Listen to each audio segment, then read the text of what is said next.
नमस्कार दोस्तों। आज प्रस्तुत है आपके लिए मालती जोशी जी की कहानी कैलकुलेशन। आइए मित्रों, कहानी का आनंद लेते हैं। 8:30 बजने को थे और पिंकी का अब तक पता नहीं था। मेरी चिंताओं का ग्राफ बढ़ने लगा था। सर्दियों में अंधेरा वैसे ही जल्दी घिर आता है और शहर में रोज होने वाली घटनाएं मन को डरा देती हैं। बच्चों को हमारी परेशानियों को कोई एहसास नहीं होता, बल्कि मैं फ़ोन भी करती हूँ तो वो नाराज़ हो जाती है। कहती है और किसी के घर से फ़ोन नहीं आता, बस मेरा ही घनघनाता रहता है। इतना एम्बैरेसिंग लगता है। अब भला इसमें एम्बैरेसिंग होने जैसा क्या है? तुम्हारे दोस्तों के घर वाले लापरवाह हैं तो मैं क्या करूं? मैं तो उतनी बेफिक्र नहीं हो सकती ना। ये घर में होते हैं तो हर 5 मिनट पर मुझे कूल डाउन की सलाह देते हैं, पर आज ये भी टूर पर हैं। सारा टेंशन मुझे अकेले ही झेलना है। जब घर में बैठना असंभव हो गया तो मैं शॉल ओढ़कर गेट पर जाकर खड़ी हो गई। बिटिया की राह देखी जा रही है? अंधेरे में एक प्रश्न उछला। मैं बुरी तरह चौंक गई। देखा बगल वाली अम्मा जी शॉल लपेटे कुर्सी पर विराजमान हैं। मैं मुड़कर उनसे मुखातिब हो गई। कंपाउंड वॉल पर टिकते हुए कहा, अरे देखिए ना अंधेरा कैसा हो रहा है। इतनी रात अकेले आती है तो चिंता होने लगती है। वह अकेले नहीं आती, एक लड़का घर तक छोड़ने आता है। मैं चकित होकर उन्हें देखती रह गई। पिंकी ने उनका नाम चुंगी नाका रखा है, वह गलत नहीं है। अपने बरामदे में बैठकर वह पूरे मोहल्ले की खोज खबर रखती हैं। थोड़ा बुरा भी लगा। जरा सी तुरशी के साथ पूछा, आप अब तक यहाँ ठंड में क्यों बैठी हैं? अरे बेटा अभी अभी दफ्तर से लौटा है, उसका चाय नाश्ता हो जाने दो, फिर भीतर जाऊंगी। मतलब? अरे मुझे देखेगा तो पास बिठा लेगा, मेरा हाल चाल पूछेगा, दफ्तर की बातें बताएगा। बहू को ये सब अच्छा नहीं लगता। कहती है शादी क्यों की, जिंदगी भर अम्मा के पल्लू से बंधे रहते। कहते हुए उन्होंने शॉल और कसकर लपेट ली। मैं चुप हो गई। हर घर की अपनी समस्या होती है, उससे खुद ही निपटना पड़ता है, बाहर वाला कुछ नहीं कर सकता।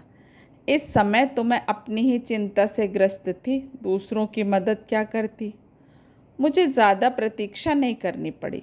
कुछ ही देर में मेरी समस्या यानी कि पिंकी रानी पधार गई। साथ में वह लड़का भी था। पिंकी बाहर से ही चिल्लाई, मम्मा वहाँ ठंड में क्या कर रही हो? अब उस लड़के ने मुझे देखा। नमस्ते आंटी। नमस्ते बेटा, आओ भीतर आओ, गर्मा गर्म कॉफ़ी पिलाती हूँ। स्कूटर बाहर खड़ा करके वह निसंकोच भीतर चला आया। रोज़ तो बाहर से ही चले जाते हो, आज पकड़ाई में आए हो? प्रियंका ने कभी बुलाया ही नहीं, मैं तो रोज़ आ जाऊँगा। मैंने फटाफट कॉफ़ी बनाई, सूखे नाश्ते के साथ सर्व की और कॉफ़ी पीते हुए ढेर सारी बातें पूछ डाली। जब वह चला गया तो मैंने जैसे अपने आप से कहा, लड़का अच्छा है ना? कहीं तुम इसके साथ मेरा गठजोड़ा करने की तो नहीं सोच रही हो? एक ही बैठक में उसके खानदान की सारी हिस्ट्री ज्योग्राफी पता कर ली, इसलिए पूछ रही हूँ। हर्ज क्या है? No mummy, he is just a friend. Coaching तक लाने ले जाने के लिए ठीक है, पर शादी के कतई लायक नहीं है। इतने मीडियाकर पर्सन से शादी की बात तो मैं सोच भी नहीं सकती। कैट की तैयारी कर रहा है। सो क्या ऐसे ही? पता है मम्मी, यह उसका तीसरा अटेम्प्ट है। तो तुम कौन सा पहली बार में ही निकल जाओगी? तुमसे तो बात करना ही बेकार है, उसने तुनक कर कहा और कपड़े बदलने चली गई। इन लड़कियों को समझना सचमुच बहुत मुश्किल है। पिछले साल तक सुनील नाम के एक लड़के से अच्छी खासी दोस्ती थी। दोनों ने टेबल टेनिस में कॉलेज को कई बार रिप्रेजेंट किया था। फिर एकाएक उसका आना बंद हो गया। मैंने पिंकी से पूछा तो बोली, जनाब खेल खेल में लाइफ पार्टनर बनने के सपने देखने लगे थे। How rubbish. एक लड़का था रजत, 2-3 नाटकों में दोनों ने साथ काम किया था। लड़का सुंदर था, संपन्न था, मुझे तो सुशील भी लगता था। पर पिंकी बोली, मम्मी उससे ऑफ स्टेज देखोगी ना तो तुम्हें मतली आ जाएगी, फिर उसके साथ काम क्यों करती हो? Because he is a fine actor. कल को बॉलीवुड में जाकर बड़ा स्टार बन गया तो? नो चांस मम्मी, वह तो बस लोकल हीरो है। वहाँ तो ऐसे सैकड़ों मारे मारे फिरते हैं, कोई घास नहीं डालता। मैंने सुना है लड़कियाँ उस पर जान छिड़कती हैं। लड़कियाँ परले दर्जे की बेवकूफ़ होती हैं, तभी तो ऐसे लोगों की बनाती है।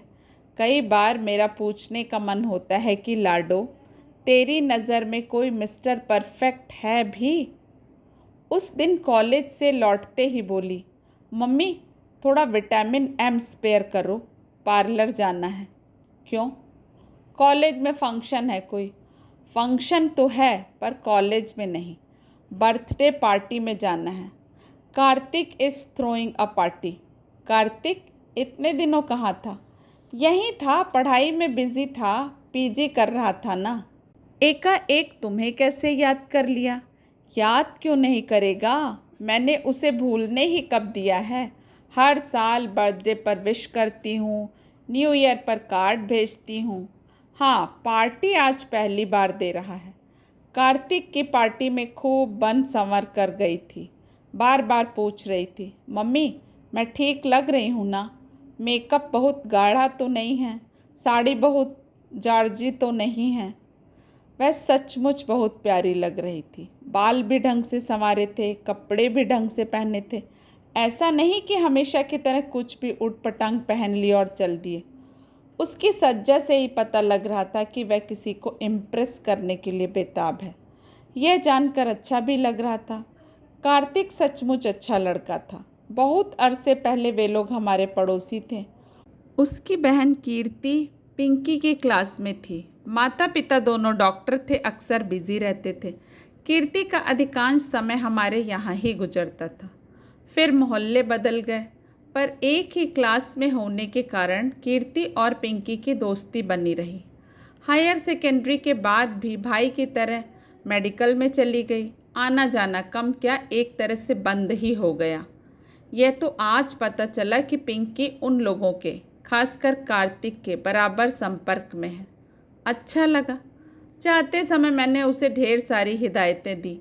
जल्दी लौटना, ऑटो में अकेले मत आना, किसी भरोसेमंद आदमी की कार में ही बैठना। उसे अच्छा तो नहीं लग रहा था पर चुपचाप सुनती रही। आखिर उसके पापा को ही दया आ गई। झल्ला कर बोले, बस भी करो अब, लड़की अब बच्ची नहीं रही, खासी बड़ी हो गई है। इस बात को तुम कब समझोगी? बच्ची नहीं रही, बड़ी हो गई है, इसीलिए तो इतनी फिक्र हो रही है। पर ये बातें पुरुषों के दिमाग में कभी नहीं आती। फिक्र करने का जिम्मा जैसे माँ ने ही उठाया है। रात को वह लौटी थी तो काफ़ी थकी थकी सी लग रही थी। मुझे आश्चर्य नहीं हुआ। जानती हूँ आजकल की पार्टियों में सिर्फ खाना पीना थोड़े ही होता है। डांस के नाम पर अच्छी खासी हुड़दंग लीला होती है। शोर इतना कि कान के पर्दे फट जाएं। कैसी रही पार्टी? मैंने पूछा। ठीक ही थी, उसने बेरुखे से कहा और सोने चली गई। अब मुझे ताज्जुब हुआ। और कोई दिन होता तो मुझे पूछने की ज़रूरत नहीं पड़ती, वह आते ही शुरू हो जाती। यह भी भूल जाती कि आधी रात हो रही है और मम्मी, जो उसके लिए अब तक जाग रही थी, सोना चाहेंगी। पर आज तो उसे बात करना भी मुहाल लग रहा था। जाते समय जो उत्साह फूटा पड़ रहा था, उसका लेश मात्र भी अब बाकी नहीं था। सुबह के चाय के समय उसके पापा ने पार्टी के बारे में पूछा तो बोली, पापा पार्टी तो शानदार होनी ही थी, उसने अपनी एंगेजमेंट जो अनाउंस करनी थी। अरे वाह, किससे शादी कर रहा है? अपनी बैचमेट से। दोनों ने साथ ही पीजी किया है। इसका मतलब है घर में डॉक्टरों की एक पूरी फौज तैनात है। तब तो उनके नर्सिंग होम का भी एक्सटेंशन होगा। बिल्कुल होगा। अब वह केवल मैटरनिटी होम नहीं रहेगा, वहाँ बड़ी से बड़ी सर्जरी होगी। इसलिए तो उस बॉर्डम से शादी कर रहा है। अगर उसे पीजी में एडमिशन नहीं मिलता तो उसे लिफ्ट थोड़े ही देता, किसी और को पटा लेता। उसका स्वर अत्यंत कसैला हो गया था। अंकल आंटी भी तो उसके डिग्री पर ही रीझे हैं, नहीं तो कार्तिक के सामने तो वह कुछ भी नहीं है। It is a business deal all in all. और फिर उसका स्वर एकदम तरल हो आया।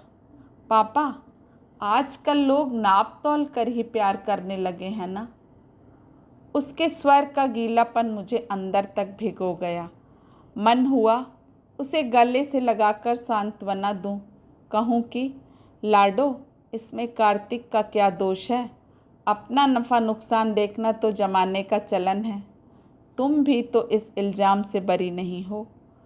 वैसे भी टूट कर प्रेम करने वाली पीढ़ी अब रही कहाँ। वे लोग तो कब के इतिहास बन गए हैं। दोस्तों, आशा करती हूँ कहानी आपको पसंद आई होगी। कहानी एक सवाल भी छोड़ जाती है, क्या सच में टूटकर प्रेम करने वाली पीढ़ी अब सिर्फ इतिहास बन के रह गई है। अपना कीमती समय मुझे देने के लिए आप सभी का बहुत बहुत धन्यवाद। दोस्तों, अगर मेरा वाचन अच्छा लगा हो तो प्लीज़ चैनल को सब्सक्राइब कर दीजिएगा। नमस्कार।